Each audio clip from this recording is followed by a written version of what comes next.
مرحب مرحب يا هلال أهلا أهلا كيف الحال قد غبت وإليك اشتقنا وانتهى بعدك صار وصال نعطي صبرا نأخذ أجرا والله يرانا ويسمعنا نغفر زلا نوصل أهلا لأن رمضان يجمعنا لأن رمضان يجمعنا.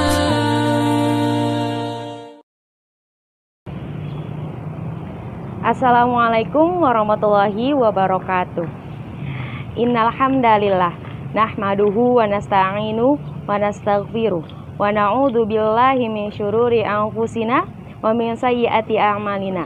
May yahdihillahu fala mudhillalah wa may yudlil fala hadiyalah.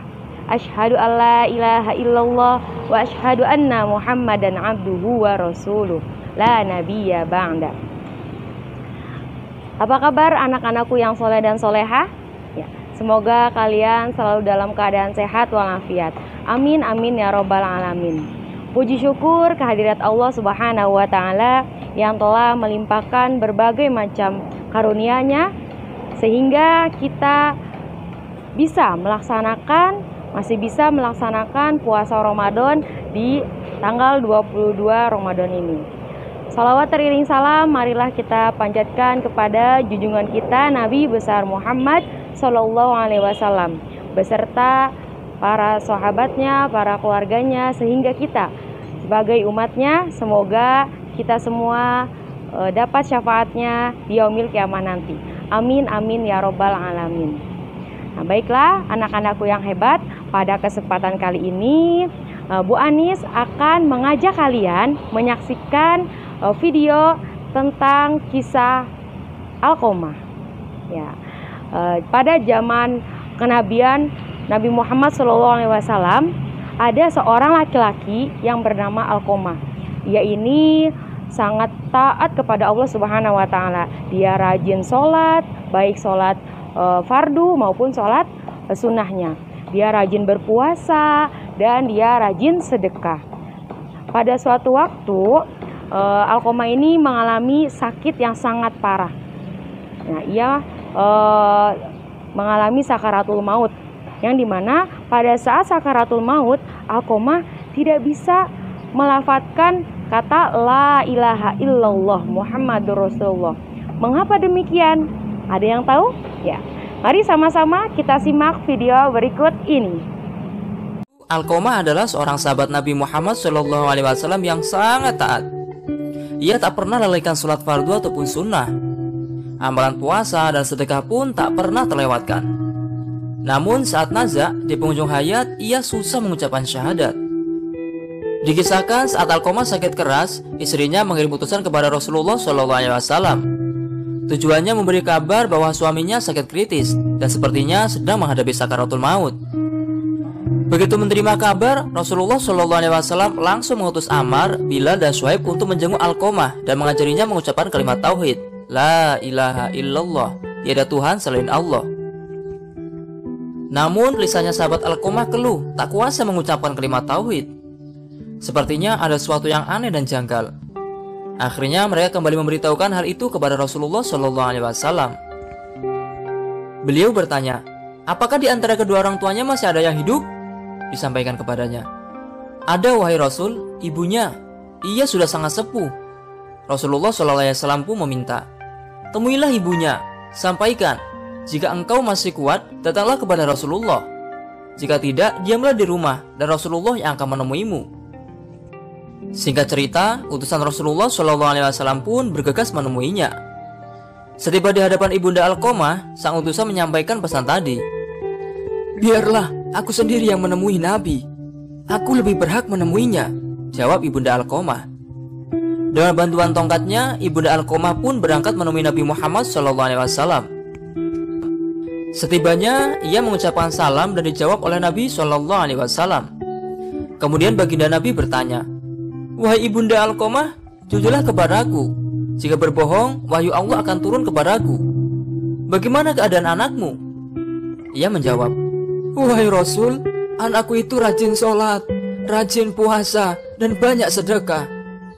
Lantas bagaimana keadaanmu kepadanya? Desak Rasulullah SAW. Aku tidak suka kepadanya karena ia lebih mementingkan istrinya dan durhaka kepada aku. Berarti murka sang ibunda yang membuat Alqamah terhalang mengucapkan syahadat, ungkap Rasulullah SAW. Kemudian baginda Nabi SAW berkata kepada Bilal, "Hai Bilal, kumpulkanlah kayu bakar sebanyak-banyaknya." "Untuk apa ya Rasul?" sela ibunda Alqamah. "Aku akan membakar Alqamah." "Wahai Rasul, dia itu anakku.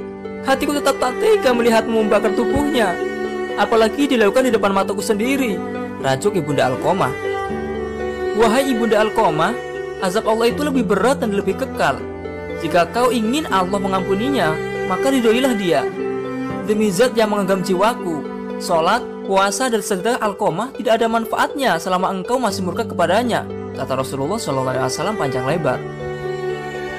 "Wahai Rasulullah, di hadapan Allah, para malaikatnya, dan seluruh kaum muslimin yang hadir, aku bersaksi bahwa aku meridhoi anakku Alqamah," ikrar sang ibunda. Kali ini Nabi SAW kembali memerintahkan Bilal, "Hai Bilal, pergilah dan lihatlah Alqamah. Apakah dia sudah bisa mengucapkan la ilaha illallah atau belum? Siapa tahu ibunda Alqamah mengucapkan sesuatu yang tidak sesuai dengan isi hatinya karena malu kepadaku." Tak berpikir panjang, Bilal pun menuju rumah Alqamah. Dari luar rumah, dirinya mendengar Alqamah mengucap, "La ilaha illallah." Setelah itu, Bilal masuk ke dalam rumah dan menyampaikan, "Wahai semua yang hadir, sesungguhnya murka sang ibunda lah yang membuat lisan Alqamah terhalang mengucapkan syahadat. Setelah ibunya ridho, barulah lisan Alqamah ringan mengucapkannya." Pada hari itu juga, Alqamah mengembuskan napas terakhir. Tersiar kabar kematiannya. Rasulullah SAW pun hadir bertakziah. Beliau memerintahkan agar jenazahnya segera dimandikan dan dikafani. Usai dikafani bersama para sahabat, beliau mensolati jenazahnya. Ya, baiklah anak-anak hebat, gimana ceritanya? Sudah disaksikan? Ya, ada beberapa pelajaran yang dapat kita ambil dari cerita tersebut. Yang pertama, Alqamah merupakan anak dari seorang ibu. Ia lebih mementingkan istrinya, tapi dia melalaikan keperluan ibunya. Ya, yang kedua, Alqamah orang yang rajin dalam beribadah, baik sholatnya, baik puasanya, maupun sedekahnya. Namun, amalan itu semua tidak mendapatkan pahala. Ya, karena apa? Karena satu, dia telah durhaka terhadap ibunya, telah menyakiti hati ibunya. Rasulullah SAW memberi pesan kepada para sahabatnya betapa besarnya kasih sayang seorang ibu yang telah disakiti hatinya oleh anaknya. Ia tetap membukakan maaf kepada Alqamah walaupun dia telah sakit hati. Karena kenapa? Ibunya Alqamah ini tidak tega melihat anaknya yang dibakar hidup-hidup. Itulah kemuliaan hati seorang ibunda. Allahu a'lam bishawab. Ya, itulah anak-anak yang hebat cerita kisah Alqamah.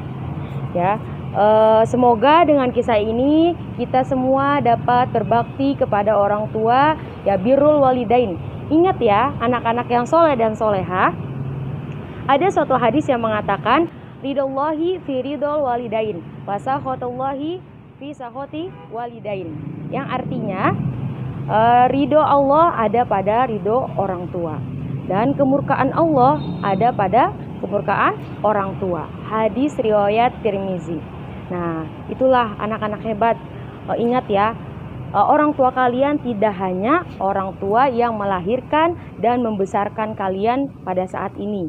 Ya, orang tua kalian ada 3. Yang pertama, orang tua kalian yang melahirkan dan membesarkan kalian, yaitu ayah dan ibu kalian. Nah, yang kedua yaitu guru-guru yang mengajarkan kalian ilmu, ya, baik itu di sekolah maupun ngaji di rumah. Nah, yang ketiga yaitu ayah dan ibu dari mertua kalian jika kita sudah menikah. Nah, berbakti kepada orang tua insya Allah kalian akan dilapangkan segala rizkinya dan dimudahkan segala urusan di dunianya. Dan berbakti kepada guru-guru, insya Allah kalian mendapatkan ilmu yang bermanfaat khususnya bagi kita dan umumnya bagi keluarga dan masyarakat. Semoga kita termasuk orang-orang yang berbakti kepada orang tua, baik itu ayah dan ibu dan guru-guru. Amin amin ya robbal alamin. Ya, sekian dari Bu Anis, kurang lebihnya Bu Anis mohon maaf. Wassalamualaikum warahmatullahi wabarakatuh.